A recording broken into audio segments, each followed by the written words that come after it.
آج سے ایک صدی قبل جب چائنا میں زلزلہ آیا تھا تو لاکھوں لوگ جو ہے وہ ملبے تلے دب گئے اور خاک کا ڈھیر بنے تھے، اور ایک بہت بڑی بلڈنگ جب وہ نیچے گرتی ہے تو اس کے ملبے کو اٹھایا گیا تو کافی دن لگ گئے اس ملبے کو اٹھانے کے لیے، لیکن ایک جگہ دیکھا گیا کہ وہ سل تھی، اس کو اٹھایا تو نیچے ایک چھوٹا سا بچہ ہے اور ساتھ ایک خاتون ہے اور دونوں بے ہوش ہیں۔ انہیں وہاں سے اٹھا کے ہاسپٹل لے آئے اور اس خاتون کو ہوش آئی تو اس سے لوگوں نے سوال کیا کہ ہم نے ایک عجیب کام دیکھا ہے کہ تیرے ہاتھوں کی انگلیاں جو تھی وہ زخمی تھی، سارا بدن تو تیرا محفوظ ہے، تو تیری یہ 10 انگلیاں ہیں یہ ساری زخمی تھی، اس کی وجہ کیا ہے؟ تو وہ خاتون کہتی ہے کہ یہ میرا بیٹا 2 دن تو میں اس کو اپنے چھاتی کا دودھ پلاتی رہی، اور جب دودھ خشک ہوا تو میں اپنی انگلی اس کے منہ میں ڈالتی، کبھی اپنی زبان اس کے منہ میں ڈالتی، کیونکہ زبان بھی کانٹا بن چکی تھی، لیکن یہ بیٹا خاموش نہیں ہوتا تھا، روتا تھا، اور مجھ سے اس کا رونا دیکھا نہیں گیا۔ اور وہ خاتون کہتی میں اپنی انگلیوں کو کاٹتی، اس کو چباتی، اور جب خون نکلتا تو میں اپنے بیٹے کے منہ میں انگلی رکھ دیتی، اور میں نے اتنے دن اس بیٹے کو اپنا خون دے کے اس کی جان بچائی ہے۔ اور یار ماں اپنا خون دینے کے لیے بھی تیار ہے، ماں کتنی اولاد کے لیے محنت کرتی ہے، سلائی مشین چلا رہی ہے، گھر میں فٹ بال سی رہی ہے، اور بوڑھا باپ فیکٹریوں میں دھکے کھا رہا ہے۔ ہم اکثر رات لیٹ گھر جاتے ہیں، کسی شہر سے گزر ہوتا ہے تو فیکٹریوں سے ہم دیکھتے ہیں کہ جوان بھی نکل رہے ہیں اور رات 2 بجے بوڑھے بھی نکل رہے ہیں۔ جوانوں کو دیکھ کے تعجب نہیں ہوتا، بات سمجھ میں آتی ہے کہ ان کے خواب ہیں، کچھ سپنے ہیں، یہ بڑا گھر چاہتے ہیں، یہ بڑی گاڑی چاہتے ہیں، اس کے لیے یہ 18 گھنٹے محنت کر رہے ہیں۔ تعجب ان بوڑھوں کو دیکھ کے ہوتا ہے کہ جن کے قدموں میں اب چلنے کی سکت بھی نہیں۔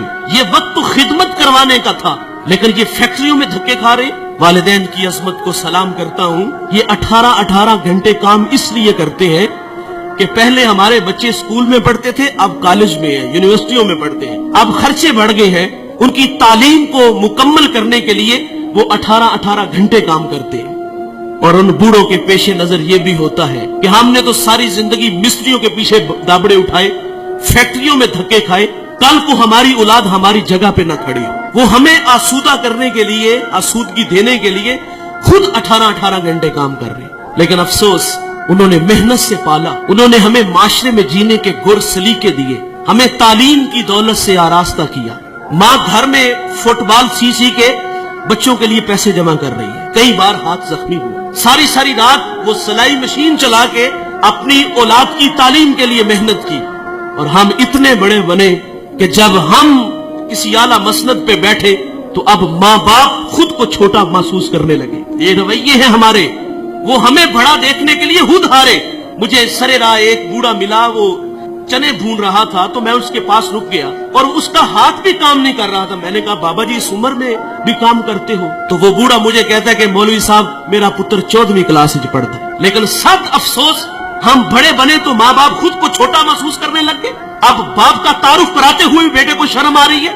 او بھائی تم علامہ ہو، تم مفتی ہو، تم بہت بڑے پیر ہو، تم بہت بڑے سیاستدان ہو، پورے ضلع کے تم مالک ہو، لیکن صاحب جب گھر آیا کرو نا تو یہ سارے سٹار، یہ سارے اعزازات اتار کے آیا کرو۔ جب گھر میں داخل ہوا کرو تو وہی 25 سالہ پرانا ببلو بن کے آیا کرو۔ امام اعظم ابو حنیفہ رحمت اللہ علیہ کتنا بڑا نام ہے، آپ کے استاد حماد رحمت اللہ علیہ کی مسند پہ بیٹھے ہوئے ہیں، آپ کا فتویٰ چلتا ہے، اور ماں امام اعظم کو وہی بچپن کا وہ جو ہے وہ بھولا بالا بیٹا سمجھتی ہے، اور ماں اکثر کہتی کہ مجھے یہ مسئلہ درکار ہے، یہ میں نے مسئلہ پوچھنا ہے، فلاں جگہ ایک بوڑھا عالم ہے، چلو اس کے پاس مسئلہ پوچھنے چلتے ہیں۔ بیٹا یہ نہیں کہتا ماں میں خود بہت بڑا عالم ہوں، ماں نے کہا اس عالم کے پاس جانا ہے تو امام اعظم سواری تیار کرتے، ماں کو اس پہ بٹھاتے اور خود نکیل پکڑتے اور آگے آگے خود چلتے، اس عالم کے پاس جاتے، دستک دیتے، وہ باہر آتے تو اس کی حیا سے نگاہیں جھک جاتی اور کہا میری ماں نے آپ سے کوئی مسئلہ پوچھنا ہے تو ان کی ذرا رہنمائی فرمائیے۔ وہ مسئلہ پوچھتی تو وہ امام اعظم سے کہتا کہ اس کا جواب کیا ہے؟ آپ ارشاد فرمائیں۔ آپ آہستگی سے فرماتے اس کا یہ جواب ہے، اور آپ تھوڑی سی اونچی آواز میں میری ماں کو مسئلہ بتا دو۔ ساری زندگی ایسے ہی ہوا، اور ماں باپ کے لیے تو اولاد وہی 25 سالہ پرانی ہونی چاہیے نا. لیکن افسوس کہ ہم گھر میں بھی آتے ہیں تو پیر بن کے آتے ہیں. افسوس کہ ہم گھر میں بھی آتے ہیں تو بہت بڑے علامہ بن کے آتے ہیں. ان کی قدر کرو صاحبو. قدر نعمت زوال نعمت کے بعد ہے. اگر یہ روٹ کر کے چلے گئے تو ہم سے عرش کا رحمان ناراض ہو جائے گا. اس ویڈیو کو شیئر ضرور کریں. ہو سکتا ہے آپ کے ایک شیئر سے یہ بات کسی کے دل میں اتر جائے.